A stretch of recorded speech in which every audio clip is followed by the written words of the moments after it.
Welcome back to another technical deep dive here in the debug zone.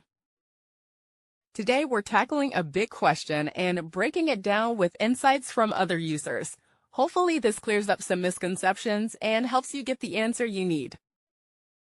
So buckle up, stay a little curious, and let's jump right in.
And that's a wrap.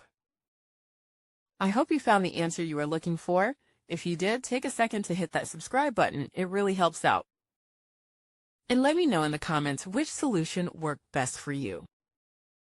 See you next time in the debug zone.